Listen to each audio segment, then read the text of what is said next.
အားလုံးမင်္ဂလာပါဖျားတချင်းတပုံနဲ့ချီမွန်ချင်းတယ်ဒီတချင်းလေးကကျွန်တော်ဘဝတတမှာအရန်ခွန်အားရတဲ့တချင်းတပုံလည်းဖြစ်ပါတယ်ကျွန်တော်ဘဝတတမှာကြီးကွဲဆရာတွေကြုံတွေ့နိုင်တယ်ဝမ်းနည်းဆရာတွေကြုံတွေ့နိုင်တယ်ဒုက္ခဆင်းရဲခြင်းတွေကျွန်တော်ကြုံတွေ့နိုင်ပါတယ်ဒီလိုမျိုးကြီးကွဲခြင်းဝမ်းနည်းခြင်းဒုက္ခဆင်းရဲခြင်းတွေကြုံတွေ့နေတဲ့ချိန်မှာကျွန်တော်ဖရာသားသမီးတွေကျွန်တော်ဘာလုပ်မလဲဖရာသခင်ကအဲ့ဒုက္ခဆင်းရဲကြားထဲကတင်းရဲ့အသက်တာဘာလုပ်မလဲဆိုတာငါသိချင်တယ်တဲ့ဖရာသခင်ကတင်းဝမ်းနည်းဆရာကြီးကြေကွဲဆရာကြီးဒုက္ခဆင်းရဲခြင်းတွေကြုံတွေ့နေတဲ့ကြားထဲကတင်းရဲ့ချီးမွမ်းတန်ကိုတင်းရဲ့ချီးမွမ်းတဲ့အသက်တာကိုငါအလိုရှိတယ်တဲ့ဟာလေလုယာ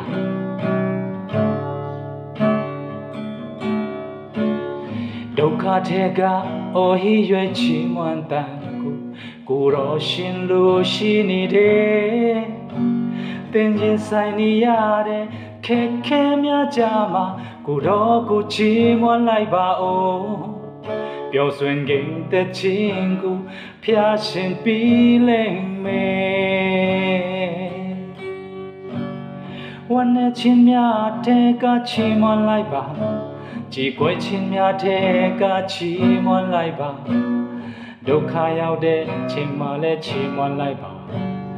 ဖျားသားသမီးတွေပဲပင်စိတ်ပြချင်းများနဲ့တွေ့ရတဲ့ခါ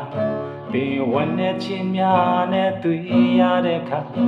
ပင်ဆုံးဆောင်ချင်းများနဲ့တွေ့ရတဲ့ခါဖျားကိုအားကိုပါ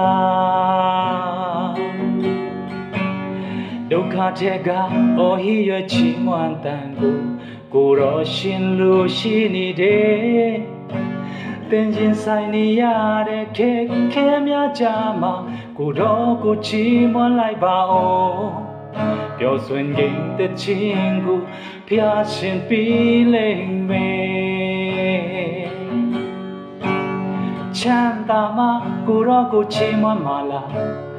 ကာစီနိုင်မှာကိုတော့ကိုချီးမွမ်းမှာလားတိုင်းနဲ့နေနိုင်မှာချီးမွမ်းမှာဒါဆိုရင်မဟုတ်သေးဘူးလေအိုးချမ်းသာတဲ့ခါမှလည်းချီးမွမ်းလို့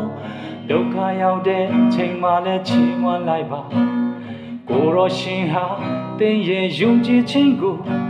အမဲဆန်းရှိနေတယ်